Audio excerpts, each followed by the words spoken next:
work with people that have the same vision as you. With all of these resources, how can we improve people's careers? Just think bigger than where you're at right now. The only way you can be free in your art is to be able to make your own institution. A lot of African artists always accept gifting, but they've never had high quality campaign deals.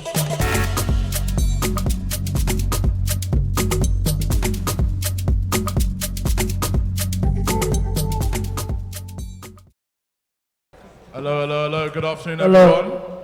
Everyone good? Everyone here for homecoming? Make some noise for homecoming at the very least. Okay, cool.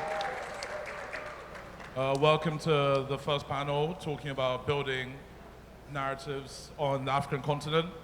Firstly, I want to introduce the panelists. I'm going to let everyone say a little word about themselves.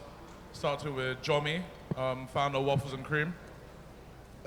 Make some noise for Jomi, guys. Come on, what are we doing?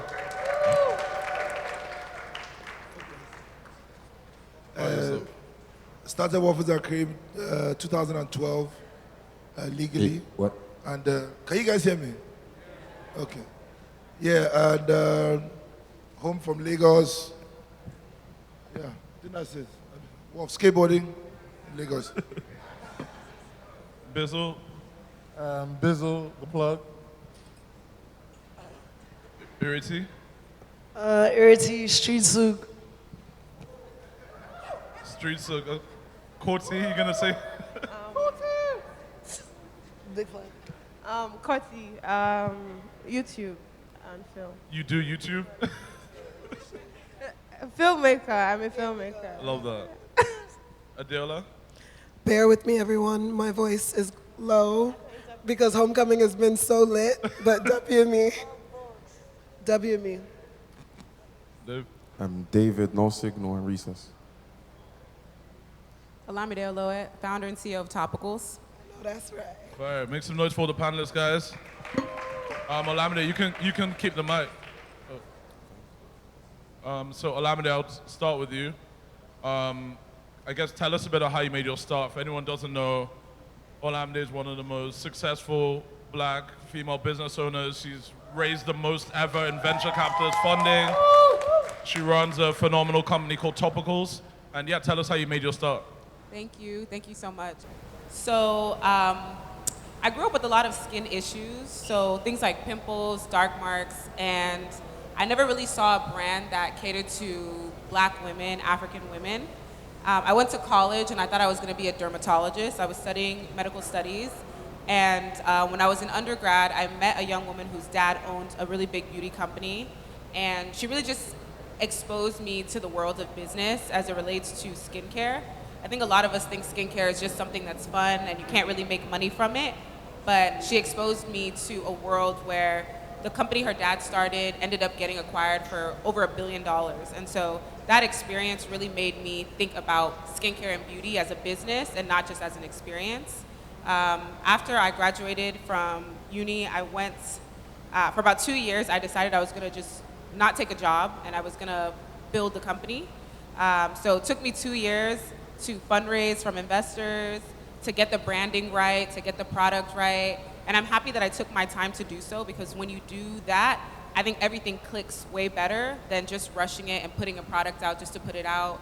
And yeah, I'm just excited to be in Nigeria. I'm excited that people in Nigeria actually know about Topicals. I think, we're a US-based brand, but to know that my home country supports me and buys our products and people are shipping from UK, from US, I'm just really excited to be at homecoming and to be able to be in front of y'all. That's amazing. Thank you so much for speaking. Yeah, make some noise for Olamide, just incredible person. I guess Ireti and Jomi, you also run consumer-based businesses like Olamide. How do you feel that's been running it from Jomi? You can go first, seeing as an amongst us. How do you feel running that out of Nigeria and being able to tell those stories through the products that you sell? I think I've always liked our stories, to be honest. I've always thought we lived a very unique life in Nigeria because everybody has like a double life and everybody has that like local, global, cultural influence. And I've always thought that our local stories were never channeled through products, lifestyle products, and I also like how people like, because I used to get excited about American products, but I knew I was familiar with American culture, so I had context. So, but I don't think people had context with products and cultures that were happening locally. So that's kind of like where it stemmed from. And I guess what inspires that creative process for you? Like, is it, like you said, growing up on consuming American products? I mean, I feel also when we were younger, there were a lot of Nigerian products that were very heavily consumed. Did that influence how you started making skateboards and t-shirts and everything around WAF? Yeah, I mean, I think I started like everybody else. The reference point was the West, but then I think I got myself around really interesting people, and to be honest, the people were the inspiration, are still the inspiration. You know, I can pinpoint down to every product I've ever made, where it came from, who inspired it, a joke, you know, just like going through the markets, you know, seeing people. You know, everybody is unique and everybody has something to bring to the table, especially in Lagos. And I guess, Ireti, what's it like for you, I guess, coming in a bit later in the streetwear scene? Obviously, skating for Jomi, obviously wasn't something in Nigeria that happened a lot, and he's made a brand out of it, and now it's something that people are doing more with Street Sook and what you've built, empowering young designers, young streetwear brands for the first time. What's that like in your field? It's been really amazing to see because honestly, like, Street Sook, for example, wouldn't exist if WAF didn't exist. Because, like, you know, having brands like WAF from early on showed us that, like, you know, there is streetwear out here. It's not just only, like, Supreme and Palace and all these skate brands everywhere else. And through WAF, like, so many of the young brands, like Motherland was able to be born, for example. So just, like, seeing the growth of the whole industry as, like, all together has just been the most amazing thing. It's like, I remember the first year of Street Sook, some brands were just doing like a couple screen printed t-shirts, and now it's like full collections with shoots and seasonal drops and everything. So it's been super, super dope to see the growth.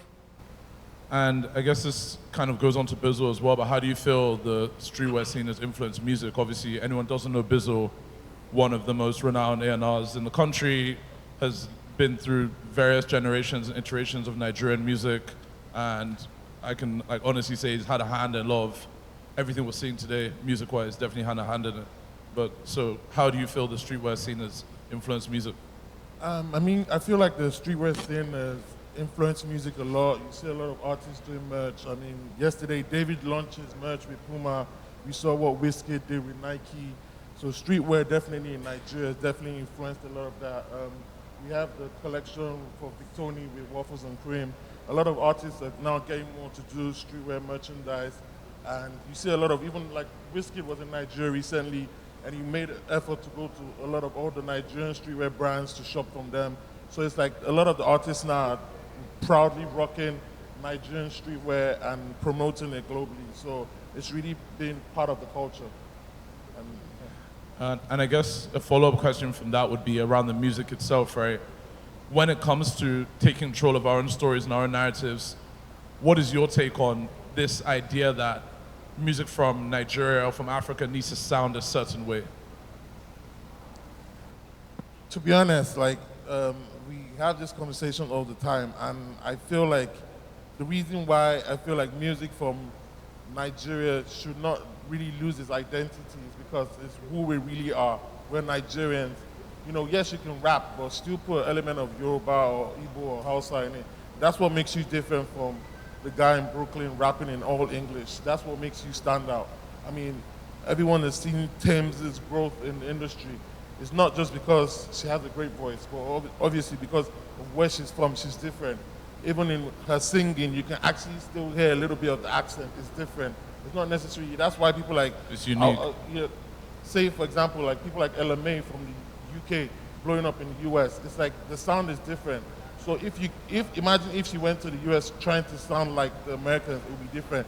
So for us, I feel we should really keep that narrative keep our culture, keep our identity strong. Look at Burna Boy, Wiz, whatever they do, they put Yoruba in it, and their music is still very strong, and they're still like some of the biggest guys from the continent. So I feel like we should keep a lot of our things in it, you know, even maybe not necessarily the lyrics, but also like the beats. Let's try and keep it very African. And that helps us a lot keep our identity and helps people like, okay, know that we're different, we're not from the same place as them. And I guess within that, for any like young artists here or people trying to make it in the industry, you hear a lot of executives, record labels, agencies saying, oh, you know, you need to sing in English, or you need to, this Africa to the world narrative of people need to understand you abroad. How would you respond to that? To be honest, I would say to you is like, I feel like, yes, in some way, people need to understand you. You need to speak in English because, I mean, with the Jamaicans, we saw them fade out because a lot of people couldn't understand patois, you know, and for them, the ones that were singing more in a little bit of English, like Sean Paul or this, Cranium and all these guys are still existing. If you don't speak fully English, I don't think the guys can understand you properly. So that's why we need to at least put some English in our music so that at least when it goes global, they understand a little bit of us. And no matter what I say to people is that everyone from Africa will always be in the African category. No matter how great you are, they're not going to nominate you in Best R&B or anything. You still be nominated in the African category. So why don't we just try and, you know, keep it ourselves? And yes, the English will automatically help people understand what you're saying. But yeah, like I said, yeah. Great, thank you. That's really great insight. I want to pass over to David. Obviously, David, if anyone doesn't know, David's co-founder of No Signal, Pinnacle of Black Radio, took over the pandemic. And I guess for you, like, obviously I know you guys well, so I know kind of the background, obviously being from here, but being in London as well. What was it like when you start seeing stuff like Waffles and Cream, stuff like Street Sook, Nigerian music getting bigger in this era? What's it like for you guys living in London and being from London, but also feeling like you're from home as well? It's a great feeling. Like the first time I actually ever came to Nigeria was in 2019, and I just remember just like seeing the way people dress and the way people move. Like there's one thing seeing stuff in the music videos, because with like music videos, you can kind of say it's exaggerated, you know? You kind of say that they kind of plan to wear that outfit, but when you walk around and you see day-to-day people wearing stuff, familiar brands that you know, you're like, okay, so like this is bigger than just like the UK. And I'm talking about specific UK brands. Like when I came and I was seeing people wear Trapstar on the streets, and I'm seeing people wear Korty on the streets, I'm like, yo, this is crazy, because you know these people on a personal level, but then seeing someone on the other side of the world wearing it, going to work or doing whatever they're doing, hustling, it kind of makes you feel like, okay, cool, streetwear is big. And then when you see these brands that are coming from Nigeria as well, when you're walking in London, you're like, okay, like this exchange, which I think the internet helped with that. It really helped a culture exchange at the same time. And it makes you feel proud that, okay, yo, like whether you're in London, Canada, Nigeria, like taste is taste. And obviously, you guys started the company in the pandemic with, obviously you had resets and stuff before, but with No Signal itself starting in the pandemic with the radio station, why was that so important for you in terms of this idea of owning African black stories? Like, why did you feel like radio was where you needed to go to? You know what, growing up in the UK, I was originally born Tottenham, North London, but at a time my parents wanted to actually take me to Nigeria, but I didn't even show up to the airport because like I had a lot of friends that were tripped, you know, that I never saw them for like 6-7 years because they got sent to boarding school. So a lot of us like were just secondhand trauma, like we just didn't. Wow. We had like, yeah, we're not going. If my parents talk, when we was a kid, if they talk about Nigeria, you just knew you wasn't gonna come back. So instead they just moved outside of London to Essex, and like when I was growing up in Essex, I was like the only black boy in my year from like middle to the end to year 11, from about year 9 to year 11. And it was a weird experience, you know, like certain words I only heard in music. So then hearing someone else call me, like I had to double check with my mum, like, is this like, is he greeting me or is he cursing me? And it's like, she told me, yeah, they're cursing you. So then learning that stuff as well, and the stories they were teaching me, you know, in history, they were teaching me like Kunta Kinte and all this stuff that I'm like, okay, I'm sure there's more to my history, you know, I'm sure there's more to this. So it was like, as you get older, as we was getting older, with No Signal, we actually tried to start in 2019 officially, and just people weren't really hearing it, I'll be real, you know, because the word radio, I'm not sure about Nigeria, but in UK, the word radio is kind of like, it's kind of corny, you know? Right. Because the music they play is repetitive, the people that are talking are corny. It was very corny. So when we came and did it, it was like someone actually said that, yo, young people don't listen to radio. And I was like, they don't listen to your radio because it's what you're playing. They don't hear it. And you don't have taste. And all we wanted to do is distribute our taste. And in the pandemic, the only way we could distribute our taste was through radio, because we did it through parties before. So we saw that opportunity that, yo, this pandemic, we don't know when it's going to end. How are we going to continue to distribute our taste to people? And radio was the only option. So we was kind of forced to take that route. That's amazing. Olamide, I wanted to throw it back to you. Like kind of what David just touched on, the fact that, you know, radio is something that, it's almost like a sacred hall that only certain types of people are meant to control. I feel like your industry as well is kind of similar, like black people aren't meant to have beauty companies and market to black people as well. What made you decide this is what I want to do, and was it more growing up and feeling like you didn't see yourself in these campaigns, or what? I'd love to hear from you. Yeah, no, taste is taste. I love that you said that because, you know, black culture, which is African culture, which is Nigerian culture, leads all culture. And I think for a long time, our voices were silenced because white culture was the dominant culture. And even in beauty, you know, we see ads where people are saying you should whiten your skin, or, you know, if you're darker skin, you're not beautiful. And for me, I wanted to tell the stories of people who look like me, who grew up like me. So I remember coming to Nigeria, again, seeing these billboards around lightening your skin. And it used to make me feel super insecure about who I was.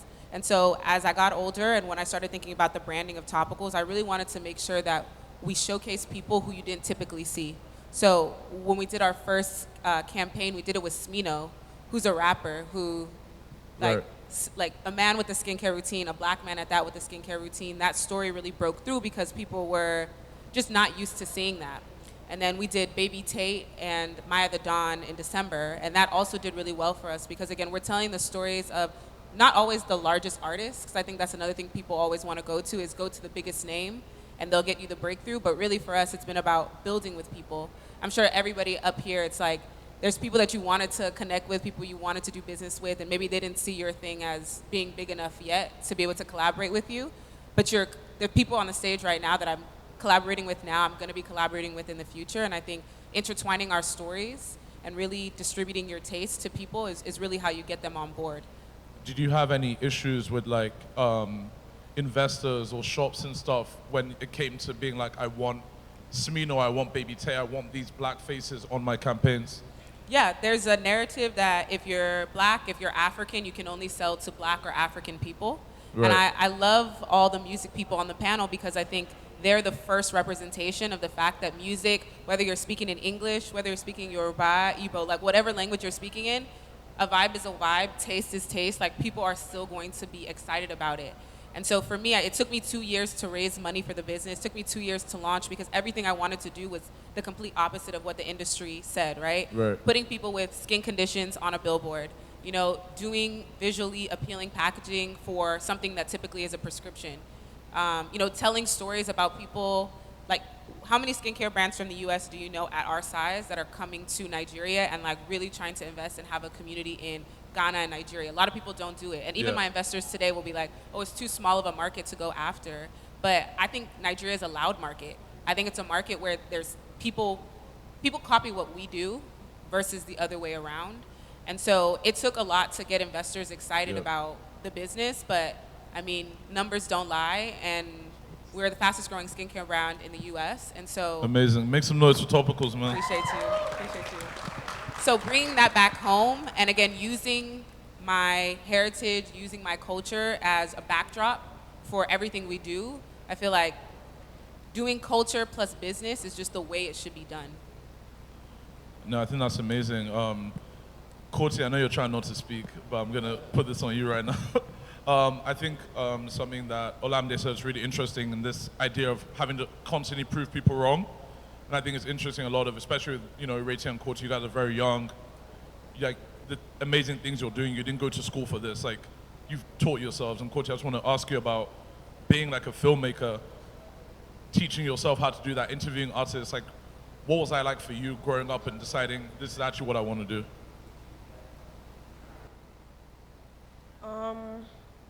So I think I actually did learn, or I'm still learning. So I've worked at 2 places before I quit, and at those places, obviously, they were paying me to do their work, but I was learning from them. I was trying to gain as much knowledge as I could. Like, they were production companies, so a lot of things.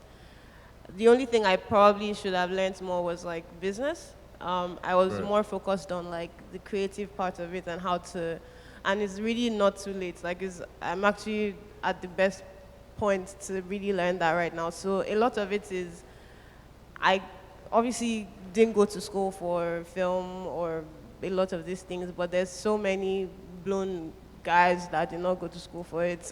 People have Oscars without stepping into school, so I'll get my Oscar.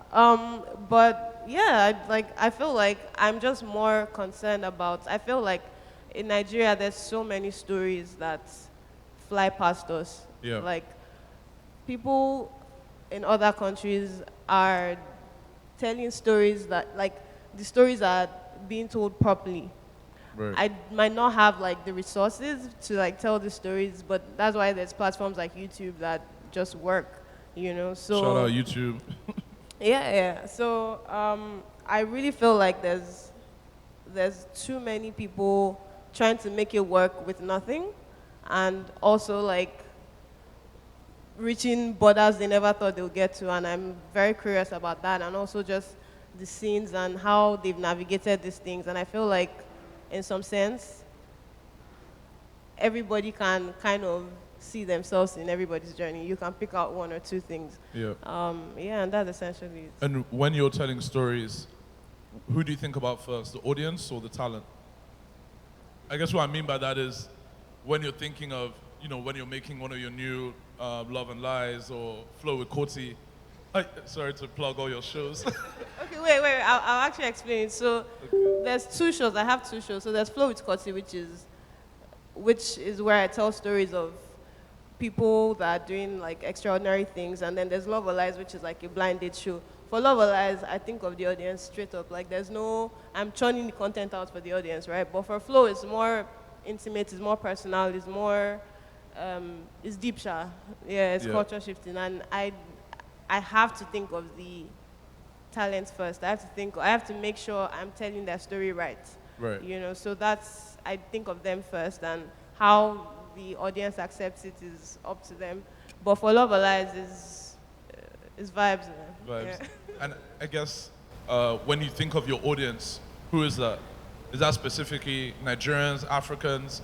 Are you thinking, especially for Love or Lies, right? Are you thinking, oh, somebody in New York might watch this video?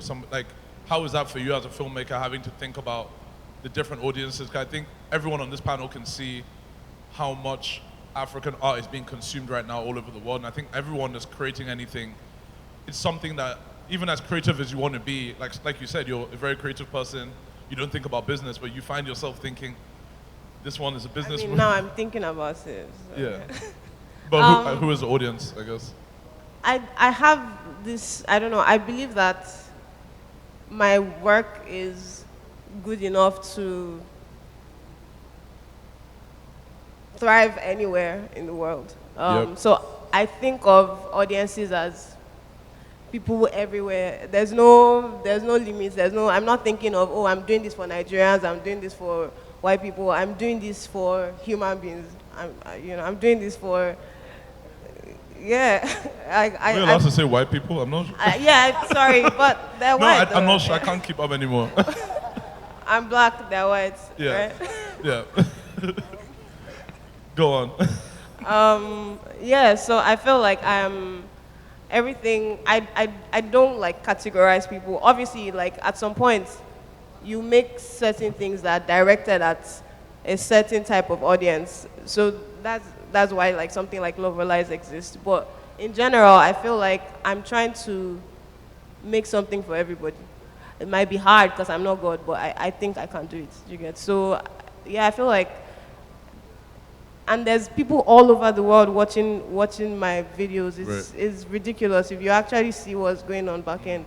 But yeah, it's for everybody. No, it's a great answer.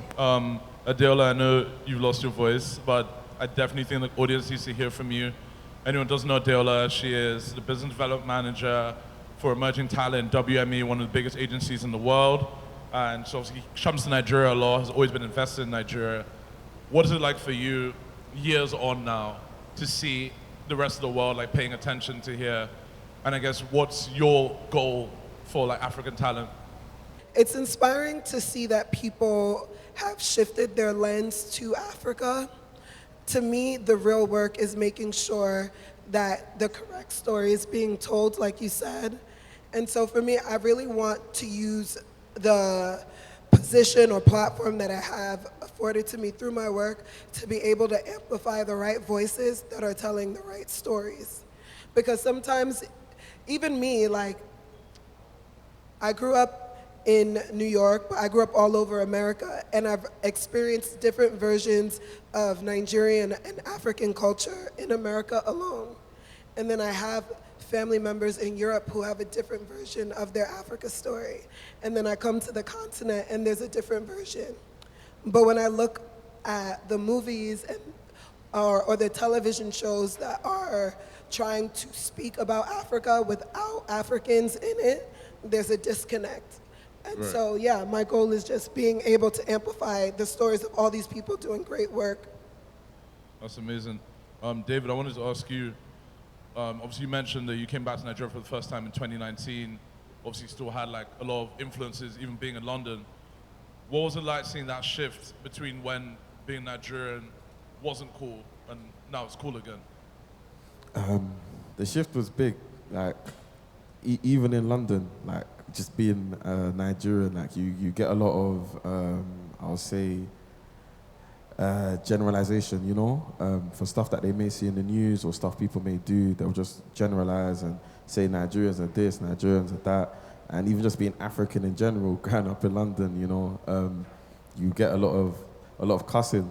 But I would say through the parties in London, parties really helped, you know, because I remember the first time I heard Wizkid, my brother and I threw a house party. I was in year 11, he was in second year college. And one of our friends called Ife, who just came back from Nigeria, he was one of the people that got sent back. He then played us Wizkid's first album. Like, there was no DJ, he just connected a laptop and he played it. And then Pac-Man must have came on and everyone was going like crazy without knowing the lyrics. Everyone, Caribbean, English, Nigerian, everyone was just feeling the vibes of this music. So then that was like early 2000s. So then I remember by the time we got to uni raves, there was an artist called Sona and similar artists like that, Timbo, where they would mix African music with Caribbean music and they would call it Afro swing or Afro swing is what they would call it at that time. And those guys were actually getting booked more than some of the local UK rappers and stuff like that. Why? Because there's a lot of Africans in UK, all over the place. So these guys, there was actually a point where we actually did a rave in Hertfordshire and we paid more for Sona than we paid for Stormzy at that time. And Stormzy had Wicked Scam Man out. And but Sona like was killing the raves, you know? So that I believe it was uni raves. It was a time where you start to see, okay, more than just Africans are enjoying African music. Then I would say when it got towards like 2018, 2019, that's when it became like, okay, this is unstoppable. People know where it's going.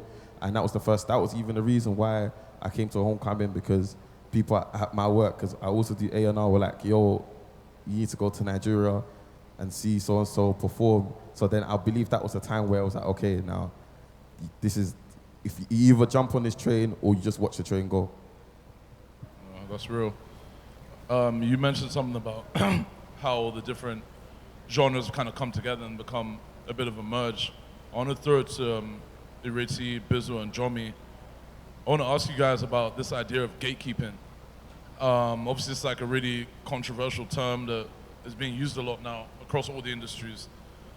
But with regards to this context, I want to understand from you guys, do you feel with more and more foreigners, international people coming here, whether it's, you know, Ireti in your field, a hype beast coming here, Jomi, so many skate brands have been here, done their own, trying to do their own thing. Bizzle, we've seen labels come here and die many a time. How do you guys feel about these people coming here? And do you think there's an element of gatekeeping that needs to happen? Or are you open to collaboration? Ireti, you can go first. I feel like you just had to find the perfect balance between both, because at the end of the day, no one is ever going to be able to tell us our story like we can. So it's like gatekeeping in the sense where it's like, you're not going to come to my city and do what I'm doing, but you're going to come to my city, collaborate with me, and empower me, because we're doing what we're doing here, and you're here because you see what we're doing, right?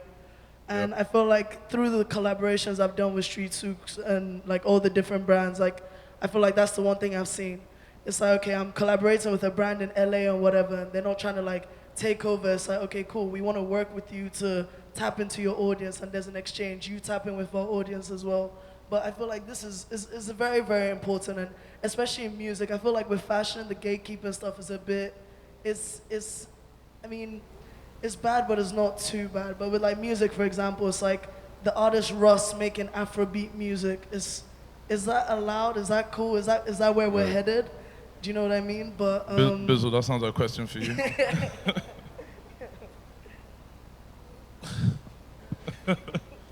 You cool with the Justin Bieber Afrobeats or no? Nah, I'm not. Like, I'm not cool with it. But to be honest, like, I feel like I'm not cool with Russ or Justin Bieber making Afrobeats. But to be honest, it's like me, because we're having this conversation last week and with somebody, and it's like, are they cool with Vector doing hip hop or cool with Fouls doing hip hop? Right. You know, so it's like, I mean, it's going to get to the point where Afrobeat is the hardest thing right now. It was, at a point, it was dancehall, and all the American people were trying to work with Sean Paul or this person or that person. Now it's Afrobeats. Back in the day, people were paying $150,000 for a verse. Now I know how much we're charging for CK or David verse on records now. So for me, it's like, like she said, collaboration is the best thing. You know, all the labels coming here, if they come and collaborate with, the way fashion brands collaborate with the fashion guys, if the labels come out here and collaborate, no, they don't want to collaborate. They just want to come in, set up shop, hire people, and force them to do what they want to do, and not necessarily want to work with the people on ground. Right. So that's why even if you look at it, like no one is trying to sign to the labels here. Yeah. Because they'll come here and think they can sign you for cheap and not do much for you, but then work the artists they sign internationally here in Nigeria. So for me, if you're going to come in the market and collaborate with people, that's fine. If Justin Bieber want to make Afro beats, that's fine. But make Afro beats with SARS. Don't make Afro beats with Mustard or Metro Boomin. Right. No, don't do that. And I guess it's like you're stealing from our culture, so give back to our people, man. Right.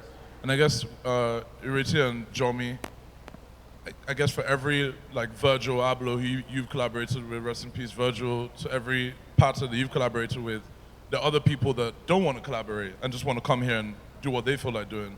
What would be your answer to those type of people? You should go ahead. Because I think for me, I've stopped trying to kind of explain how things work in Nigeria, because I think that is we should gatekeep that. That's our intellectual property. Interesting. Because like how to function in Nigeria. How to function in Nigeria, I think a lot of people will come to you for research, for conversation. So I watch my tone, because breaking Nigeria is not like, okay, the model is make a cool thing, put it on an artist, go into distribution, distribute it around the country, it will work. Try it in Nigeria, it might not work. Yeah. So right now, if anybody wants to come into Nigeria on what we do, I say go ahead. Because you will either waste, people collect your money. People would. They will. You understand? Because I even think trying to negotiate a partnership without feeling like you could work together is already, you're already losing out on what you're supposed to be gatekeeping. I always tell people, one of my friends came from a really respectful person I respect a lot in streetwear. We went to Abeokuta to check out Adire. And, you know, Adire is only made in, I think, Japan, Mali, and Nigeria, and Kano. They're only specific places.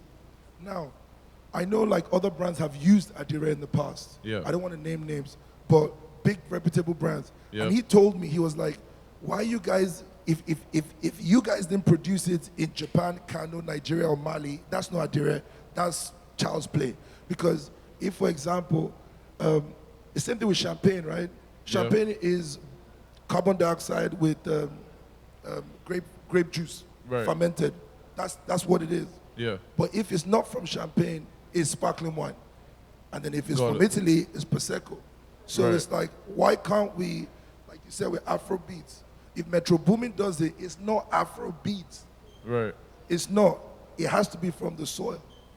That We have has to find a way to kind of, I can't say that word, but institutionalize Yeah. what we know as authentic. Because I Right. think that's where we loosely allow people to come and tell us what we are supposed to be doing. Right. You know what I mean?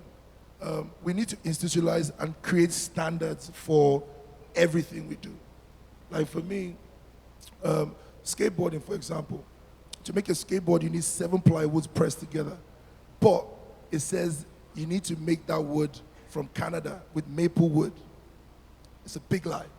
Do you have maple wood here? Of course not. Right. It only grows in Canada. So what do you make it with? No, we're still on that thing. We're going to make ours in Lagos, but there are standards everywhere. And I think the problem is, it's all exciting now. We're all doing well. And we need to be conscious that this is not normal. Like, our parents didn't have this amount of technology, money, growth. Your company go for 1 billion. Like, that's something if we heard another black woman had done like what you've done. $10 million in funding, Yeah, topicals. that would be a move. That would be a Netflix in a few years.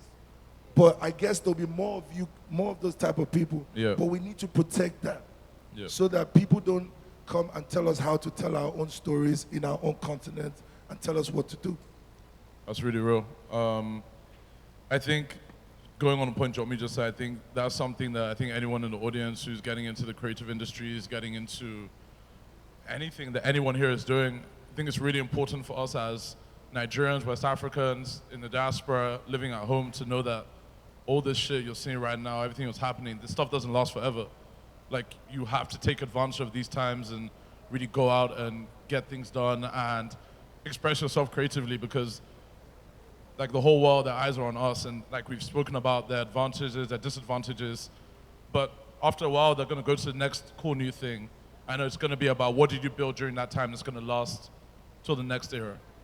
I think to wrap up, I'd love for everyone on the panel to give one piece of advice into how to best control your own stories and what you've done for your own brand to do that. Jomi, you can kick off with waffles and cream. I think start off very naive, because I feel like if you start off with all the rules, I can't advise you, because I've had my own story. It's a different time. I didn't have Instagram when I was started. That wasn't, so I can't really tell you don't do it. I feel be playful, enjoy what you're doing, be comfortable with what you're doing, and know you're special, and never walk into a room feeling less than. You count, you matter. And I feel like you should also work with people who care about you, because once you start getting traction, it's a cold world. You need to be with your people, your family, people who would vouch for you, and try to work with as many people as possible. Try not to say no. You learn from everybody. That's my advice, my 2 cents. Wow, that's really great. Thank you, Jomi. Bizzle? I mean, he's pretty much said a lot of things I wanted to say, but I'll just say one thing. Collaboration is key. I mean, me and Asa, we had our own different companies, but we came together to form one company. We brought on Toby, our business partner, to, we bought his company and we brought him together. Now 3 of us own the plug. One thing about me and Asa when we started the plug was, we said, look, we're going to collaborate with everybody. We're going to open our arms to work with people to help grow the culture, to help grow the ecosystem. Because you realize that a lot of the people before us didn't do a lot of the collaborations, and that's what killed them. And that's why from the new generation, things are different, because people are willing to work with each other more. And that's why I'm even happy, like people like Wiz and David have been able to put aside their differences and say, look, we're all building this thing. Well, it's one Africa. We're trying to achieve the same dream. So why are we competing against each other? Right. The real competition is out there, not inside. Real. Ireti, for you, what's the one piece of advice you'd give someone trying to get into what you're doing, and what have you kept your story authentic? I think the most important advice I feel like I was ever given in my life was just to stay authentic and stay true to yourself. Like whatever your dreams are, whatever your vision is, just stay true to it and never stop dreaming. Like really and truly, anything is possible. I feel like time and time again, like seeing the records like David, Wiz, everyone is breaking, things like Moa is doing, like there's no limits to whatever you're doing. So just keep going, never ever stop, and never stop believing in yourself. And also have some element of delusion, and eventually it would actually be true. That's real. Korty, what about you? I think the most important thing for me is like just be curious, be extremely curious, and don't stop learning. Because at the end of the day, the thing that separates this man from this man is information. And you need to always find knowledge. It's now up to you to apply it and just pray for strength, man. But yeah, just be curious. For real.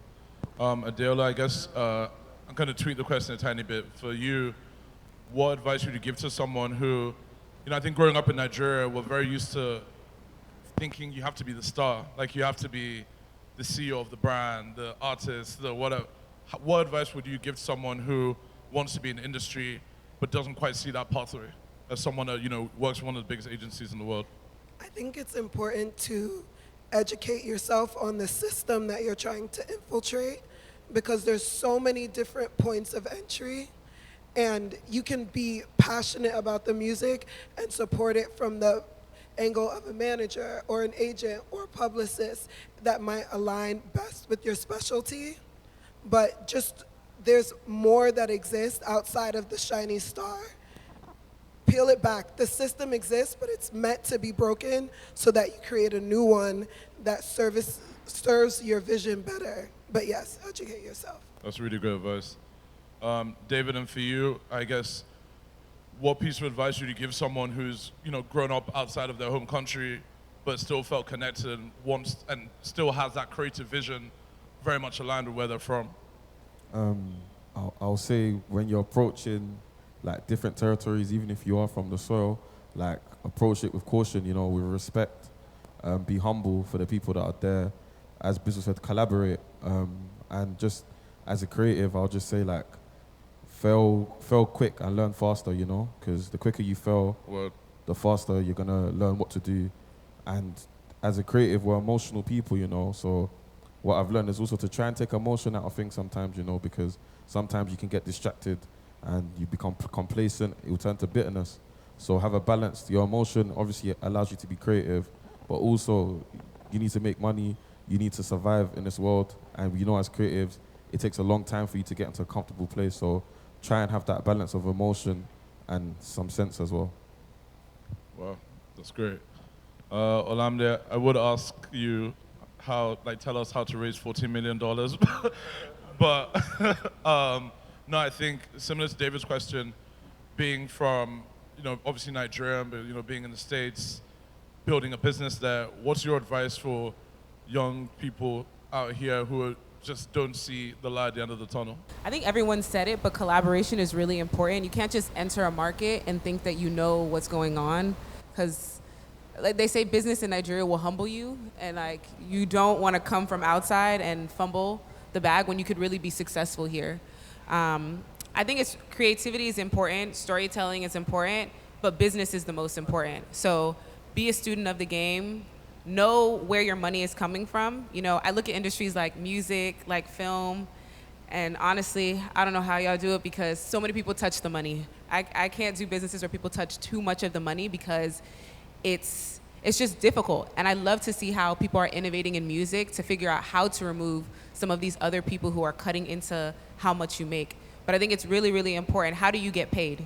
At the end of the day, ask yourself the question. When you're building a TV show, a movie, a product, music, you're distributing something, ask the question and ask yourself every week, every month, how is this making me money? And it's not always about the money, but it's important to just understand where it's gonna come from. Because when you don't understand how money is made, that's how money gets stolen from you. That's amazing. Thank you guys for listening to what we've had to say. Please make some noise for our panelists right here.